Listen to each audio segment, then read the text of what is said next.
A very big thanks उन सब valuable subscribers को जिन्होंने मेरी पिछली वीडियो में कमेंट्स किए। Lights, camera, action.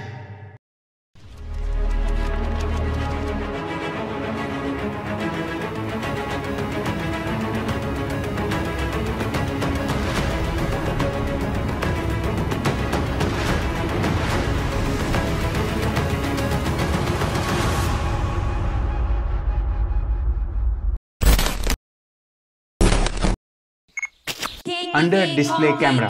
दोस्तों, अंडर डिस्प्ले कैमरा का कॉन्सेप्ट स्मार्टफोन कंपनीज 2019 से हमें सुनाते हुए ला रही हैं। 2019 में ओप्पो और Xiaomi ने सबसे पहले इस कॉन्सेप्ट के प्रोटोटाइप्स हमें दिखाए थे। 2020 में इसकी बस बातें ही चलती रहीं, लेकिन 2021 में ZTE ने finally under display camera feature smartphone का कमर्शियल लॉन्च कर ही दिया है। 4 महीने पहले अनबॉक्स थेरेपी ने इस अंडर डिस्प्ले कैमरा स्मार्टफोन के बारे में बता दिया था और कुछ दिन पहले गुरुजी ने भी, और इस बीच में एक आध दूसरे यूट्यूबर्स ने भी।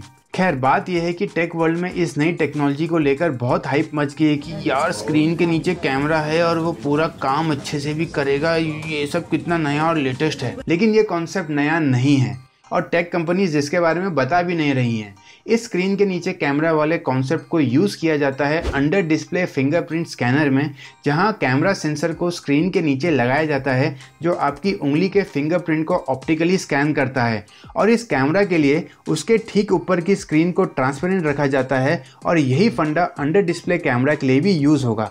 बस यहाँ स्क्रीन को थोड़ा और भी ट्रांसपेरेंट करना है ताकि मैक्सिमम लाइट स्क्रीन के थ्रू गुजर के कैमरा तक पहुँचे और एक शानदार सेल्फी खींच ली जाए। लेकिन फ्रंट कैमरा का अंडर डिस्प्ले होकर 100% परफॉर्म करना थोड़ा कॉम्प्लिकेटेड है रेगुलर कैमरास के कंपैरिजन में। इस कॉम्प्लिकेटेड टेक्नोलॉजी को कुछ स्मार्टफोन ब्रांड्स ने दूसरे तरीकों से सॉल्व करने की कोशिश करी, लेकिन उन तरीकों में भी कॉम्प्लिकेशंस थी जिनको हम आगे वीडियो में देखेंगे। यानी 2019 से अब 2021 आ गया है, लेकिन ये अंडर डिस्प्ले का फंडा क्यों अभी भी कॉम्प्लिकेटेड है? इस टेक्नोलॉजी के प्रोज और कॉन्स क्या क्या हैं, यही बात होगी आज की वीडियो में। Welcome to anonymous tech tailor. और क्या अंडर डिस्प्ले कैमरास एक नया ट्रेंड बनने के लायक है कि नहीं मेरे हिसाब से?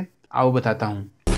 दोस्तों, अंडर डिस्प्ले कैमरा की टेक्नोलॉजी एक पॉजिटिव पुश है मेरे हिसाब से, जिसको टेक प्रोस्पेक्ट में देखा जाए तो इसे सक्सेसफुल होना चाहिए और एक ट्रेंड भी बनना चाहिए। लेकिन ये choice person to person differ कर सकती है और आपका इस बारे में क्या ख्याल है कमेंट करके मुझे ज़रूर बताना। आगे बात करने से पहले एक बार फटाफट देखते हैं कि ये टेक्नोलॉजी काम कैसे करेगी।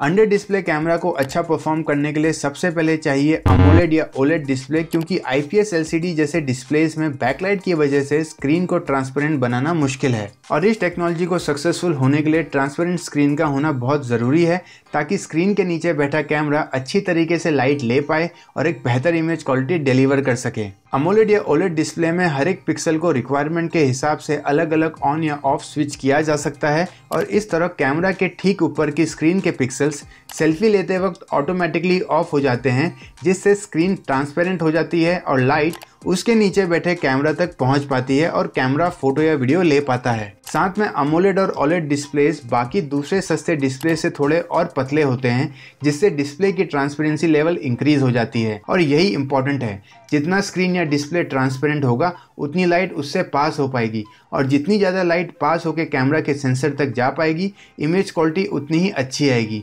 और इसमें थोड़ा बहुत सॉफ्टवेयर भी इमेज क्वालिटी को ऑप्टिमाइज करने के लिए यूज़ किया जा सकता है। ये जो मैंने अभी बोला ये अंडर डिस्प्ले कैमरा के कॉन्सेप्ट का बेसिक लेवल है, जिसे 2019 में ही Xiaomi और Oppo जैसी कंपनीज ने इम्प्लीमेंट कर लिया था और पेटेंट भी किया था। और अब दूसरी स्मार्टफोन कंपनीज भी इस टेक्नोलॉजी को उनके हिसाब से मॉडिफाई और इम्प्रूव करके पेटेंट कर रही हैं। फॉर एग्जाम्पल, सैमसंग ने मई 2020 में उनके unique under display camera technology को पेटेंट किया था उनके लैपटॉप्स के वेबकैम्स के लिए और स्मार्टफोन्स के लिए भी, जहां उन्होंने 2 अलग अलग डिस्प्ले सिस्टम्स को यूज़ किया है, जिसमें से एक मेन हाई रेजोल्यूशन डिस्प्ले है और दूसरा सेकेंडरी पर छोटा low resolution display. End of course come resolution वाला डिस्प्ले यूज़ होगा कैमरा के ऊपर लगाने के लिए, क्योंकि लो रेजोल्यूशन डिस्प्ले में पिक्सल्स कम होते हैं। अगर रेजोल्यूशन और पिक्सल का फंडा समझना है तो उसकी वीडियो की लिंक डिस्क्रिप्शन में है, ज़रूर देखना। सैमसंग का कहना है कि उनके अंडर डिस्प्ले कैमरा सिस्टम में इंफ्रारेड सेंसर्स भी इक्विप्ड हो सकते हैं जो ऑब्जेक्ट रिकॉग्निशन और डिस्टेंस कैलकुलेशंस के लिए होंगे, क्योंकि स्क्रीन चाहे कैसा भी हो 100% लाइट स्क्रीन के थ्रू नहीं गुजर सकती है और इस लाइट के लॉस से जो इमेज का डेटा लॉस होता है उस लॉस को इंफ्रारेड से बैलेंस करने की कोशिश की जाएगी शायद।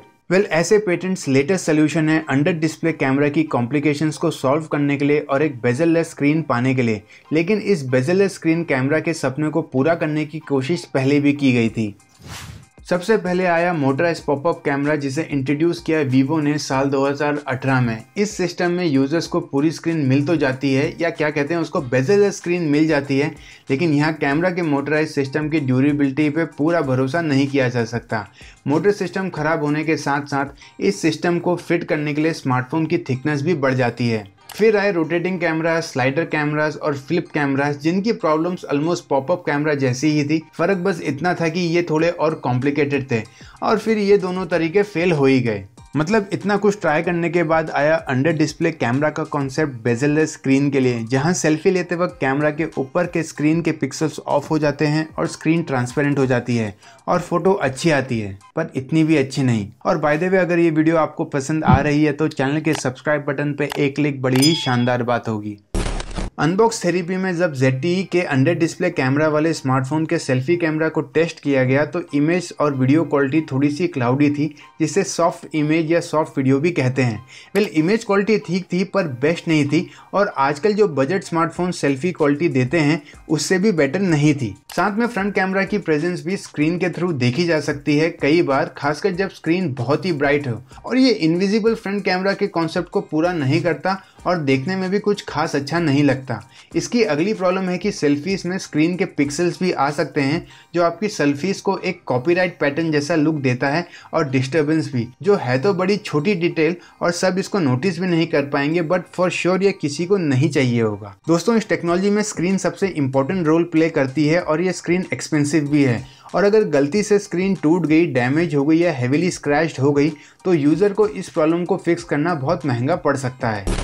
गाइज, मैंने अपनी 5G की पहली वीडियो में बोला था कि 2020 और 2021 तक 5G इंडिया में नहीं आएगा, जो नहीं आया। और उसके बाद मैंने फोल्डिंग फोन्स के बारे में भी यही बोला था, जो दोबारा सही होता दिख रहा है। पर अंडर डिस्प्ले कैमरा टेक्नोलॉजी का फ्यूचर बहुत पॉजिटिव है, और शायद हम इसको आगे टाइम पे हम सबके हाथों में देख पाएंगे, और इसके रीजंस भी हैं। पहला है कि अंडर डिस्प्ले कैमरा की टेक्नोलॉजी और कॉन्सेप्ट अभी न्यू है और इस पे बहुत काम होना बाकी है। जो रिजल्ट्स हमने ZTE के स्मार्टफोन में देखे वो फर्स्ट प्रोडक्ट की क्वालिटी के हिसाब से बहुत बेटर है, और फॉर श्योर ये और इम्प्रूव होगा टाइम के साथ। दूसरा ये है कि जैसे जैसे टाइम के साथ स्क्रीन और डिस्प्ले सस्ते होते जा रहे हैं, ये टेक्नोलॉजी हम हर प्राइस रेंज के स्मार्टफोन्स में देख पाएंगे, एटलीस्ट मिड रेंज स्मार्टफोन्स में तो जरूर देख पाएंगे। तीसरा रीजन है कि इस टेक्नोलॉजी को इम्प्लीमेंट करने के खिलाफ कोई भी रीजन नहीं है। मीन्स आई एम श्योर कि बेजल-लेस स्मार्टफोन सबको पसंद आएगा, खासकर गेमर्स को, जिन्हें दूसरे फ्रंट कैमरा टेक्नोलॉजी की वजह से इंपॉर्टेंट स्क्रीन खोनी पड़ती थी, और जिनको फ्रंट कैमरा से ज्यादा मतलब नहीं है उनको तो इस बात से फर्क पड़ना ही नहीं चाहिए। और चौथा सबसे इंपॉर्टेंट रीजन है कि अंडर डिस्प्ले कैमरा टेक्नोलॉजी की वजह से अब सेल्फी कैमरास के सेंसर्स भी बड़े वाले लगाए जा सकते हैं, जो पहले स्क्रीन सेव करने के चक्कर में नहीं लगाए जाते थे। मीन्स अगर सेंसर साइज इंक्रीज किया गया तो फ्रंट कैमरा इमेज क्वालिटी बहुत इंक्रीज की जा सकती है। तो क्या हमें इसे खरीदना चाहिए? बिल्कुल खरीदना चाहिए, लेकिन इसके इम्प्रूव हो जाने के बाद। अभी इस टेक्नोलॉजी की इमेज क्वालिटी इतनी अच्छी नहीं है, और इसको इम्प्रूव करने के लिए दोनों हार्डवेयर और सॉफ्टवेयर में चेंजेस करने पड़ेंगे, टेस्ट वगैरह होंगे, और फिर जब ये टेक्नोलॉजी स्टेबल हो जाए तब इसको खरीदना ठीक रहेगा। देखो, ये सब बस फ्रंट कैमरा को छुपा के 100% स्क्रीन पाने के लिए किया जा रहा है, जिसकी सबको कोई खास जरूरत नहीं है। इसलिए अगर ये टेक्नोलॉजी अफोर्डेबल नहीं होती तो इसको खरीदने से कोई बड़ा डिफरेंस नहीं आएगा आपके स्मार्टफोन एक्सपीरियंस में। मेरे इस वीडियो का पॉइंट ये है कि अंडर डिस्प्ले कैमरा टेक्नोलॉजी एक पॉजिटिव मूव है और इसमें कुछ बुरा नहीं है, लेकिन ये सबके लिए होना चाहिए और किसी को भी सिर्फ अंडर डिस्प्ले के लिए जेब खाली करने की जरूरत नहीं पड़नी चाहिए। तो ये थे मेरे पॉइंट्स अंडर डिस्प्ले कैमरा के बारे में। वीडियो अच्छी लगी हो तो वीडियो को लाइक कीजिए, शेयर कीजिए, चैनल को सब्सक्राइब भी कीजिए।